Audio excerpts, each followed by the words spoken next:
Hello everyone, welcome our channel.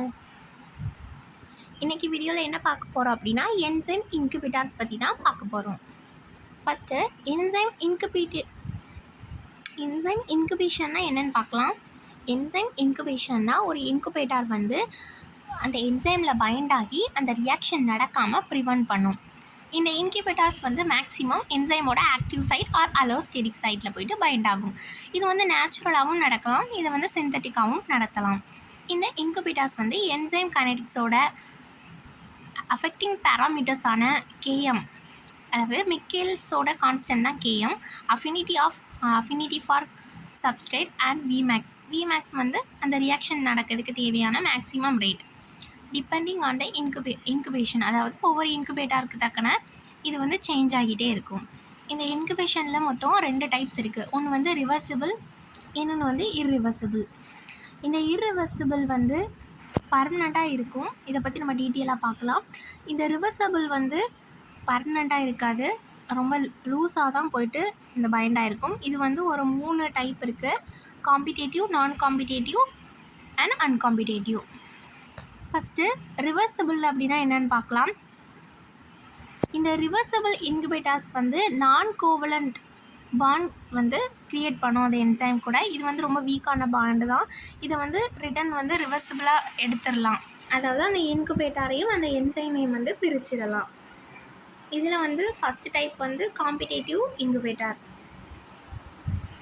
Competitive incubator வந்து அதோட என்சைமோட active சைட்டில் தான் போயிட்டு பைண்ட் ஆகும். தென் இந்த இன்குபேட்டர் வந்து என்சைமோட ஆக்டிவ் சைட்டில் போய்ட்டு பைண்ட் ஆகுதா, தென் அது என்ன க்ரியேட் பண்ணுது அப்படின்னா என்சைம் இன்குபேட்டர் காம்ப்ளெக்ஸ் வந்து க்ரியேட் பண்ணும். அதாவது ஒரு என்சைம் ஒரு இன்குபேட்டர் கூட பைண்ட் ஆகி ஒரு என்சைம் இன்குபேட்டர் வந்து காம்ப்ளெக்ஸ் வந்து க்ரியேட் ஆகும். இது வந்து சப்ஸ்ட்ரேட் அனலோகஸ் இல்லை ஸ்ட்ரக்சுரல் அனலோக்னு சொல்லலாம். இதுக்கு எக்ஸாம்பிளாக வந்து மேலனேட் இன்குபேட் சக்சினேட் டீஹைட்ரோஜினேஸ்.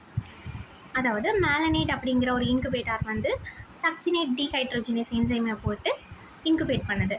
இப்போ எக்ஸாம்பிளாக இந்த பிக்சர் பாருங்கள். ஒரு என்சைம் இருக்குது. இந்த என்சைமோட ஆக்டிவ் சைட்டில் போய்ட்டு இந்த இன்குபேட்டர் வந்து பைண்ட் ஆகுது. ஓகேவா? பைண்ட் ஆனதும் என்ன நடக்குது? என்சைம் இன்குபேட்டர் காம்ப்ளெக்ஸ் வந்து க்ரியேட் ஆகுது. விமேக்ஸ் வந்து கான்ஸ்டண்ட்டாக தான் இருக்கும், கேஎம் வந்து இன்க்ரீஸ் ஆகும். நான் காம்பிடேட்டிவ் இன்குபேட்டரில் வந்து இந்த என்சைம் வந்து ஆக்டிவ் சைட்டில் வந்து பைண்ட் ஆகாது, அதோட அனதர் சைட்டான அலோஸ்டெரிக் சைட்டில் போயிட்டு தான் பைண்ட் ஆகும். இந்த என்சைம் வந்து என்சைம் கூடவும் போயிட்டு பைண்ட் ஆகும், இல்லை அப்படின்னா என்சைம் சப்ஸ்ட்ரேட் காம்ப்ளெக்ஸாக இருக்கலையும் பைண்ட் ஆகும். அதாவது ஒரு என்சைம் இருக்குது அப்படின்னா அந்த என்சைமோட அலோஸ்டெரிக் சைட்டில் போய்ட்டும் பைண்ட் ஆகும். இதே அந்த என்சைமும் ஒரு சப்ஸ்ட்ரேட்டும் இருக்குது, அப்பவும் அதோட அலோஸ்டெரிக் சைட்டில் போய்ட்டும் இது பைண்ட் ஆகும். அதை தான் இதில் கொடுத்துருக்கேன். என்சைம் இன்குபேட்டர் பைண்ட் ஆகும்போது என்சைம் இன்குபேட்டர் காம்ப்ளெக்ஸ் கிடைக்கும். என்சைம் சப்ஸ்ட்ரேட் இருக்கும்போது என்சைம் சப்ஸ்ட்ரேட் காம்ப்ளெக்ஸ் கூட போயிட்டு இது பைண்ட் ஆகுறதுனால என்ன கிடைக்குது? என்சைம் சப்ஸ்ட்ரேட் இன்குபேட்டர் வந்து கிடைக்குது. இந்த பிக்சரை பார்த்தாலே நல்லா தெரியும். ஒரு என்சைம் இருக்குது, அதோட ஆக்டிவ் சைட்டில் போயிட்டு சப்ஸ்ட்ரேட் பைண்ட் ஆகுது, இது போயிட்டு அலோஸ்டெரிக் சைட்டில் வந்து பைண்ட் ஆகுது. தென் இப்போது என்சைம் சப்ஸ்ட்ரேட் இன்குபேட்டர் காம்ப்ளெக்ஸ் வந்து கிடைக்குது. இதோட எக்ஸாம்பிள் என்ன அப்படின்னா ஹெவி மெட்டல்ஸ் போயிட்டு நிறைய என்சைமில் போயிட்டு இன்குபேட் பண்ணுது. ஓகேவா? எக்ஸாம்பிளாக Hg2+. இதோட கைனடிக்ஸ் பார்த்தோம் அப்படின்னா விமேக்ஸ் வந்து டிக்ரீஸ் ஆகுது, கேஎம் வந்து சேமாக தான் இருக்குது. இப்போ நெக்ஸ்ட்டு வந்து அன்காம்பிடேட்டிவ் இன்குபேட்டர். இது வந்து எங்கே போய் பைண்ட் ஆகும் அப்படின்னா என்சைம் சப்ஸ்ட்ரேட் காம்ப்ளெக்ஸில் தான் போயிட்டு பைண்ட் ஆகும். புரியலை? இந்த பிக்சர் காமிக்கிறேன். ஒரு என்சைம் இருக்குது, தென் இந்த என்சைமில் போயிட்டு இந்த சப்ஸ்ட்ரேட் பைண்ட் ஆகுது. இப்போ என்சைம் சப்ஸ்ட்ரேட் காம்ப்ளெக்ஸ் வந்து இருக்குது.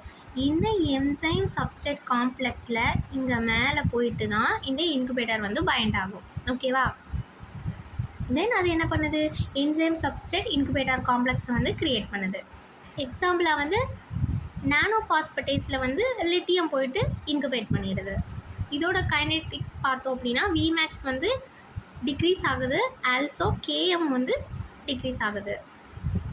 Next irreversible incubator. இது ஆல்ரெடி நான் சொன்ன மாதிரி பர்மனண்ட்டாக இருக்கும். இது வந்து கோவலண்ட் பாண்டிங்கில் ஃபார்ம் ஆகிருக்கும். கோவலண்ட் பாண்டிங்னாலே தெரியும், ரொம்ப டைட்டான ஒரு பாண்டிங் தான், அது ஃபார்ம் ஆகிருக்கும். இதோட எக்ஸாம்பிள் பார்த்தோம் அப்படின்னா பென்சிலின் வந்து பாக்டீரியாவில் உள்ள டிரான்ஸ்பெப்டைட்டில் போயிட்டு பைண்ட் ஆகி அதை வந்து இன்குபேட் பண்ணுது. இதை வந்து ஈஸியாக புரிஞ்சிக்கலாம் அப்படின்னா இப்போ ஒரு பாக்டீரியல் கல்ச்சர் இருக்குது அப்படின்னா இதில் வந்து பென்சிலின் ஆட் பண்ணும்போது அந்த பென்சிலின் ஆட் பண்ண இது ஒரு பாக்டீரியா கல்ச்சர்னு வச்சுக்கோங்களேன். இதில் வந்து பென்சில் ஆட் பண்ணுறோம்.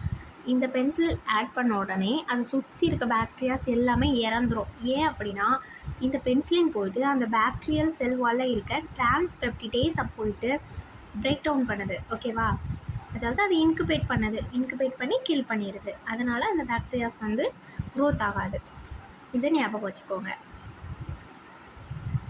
நெக்ஸ்ட்டு இதோட கைனடிக்ஸ் பார்க்கும்போது Vmax வந்து டிக்ரீஸ் அண்ட் Km வந்து இந்த மாதிரி தான் இருக்கும் அப்படின்னு பர்டிகுலராக சொல்ல முடியாது. இது வேரியபிள் ஆகலாம்.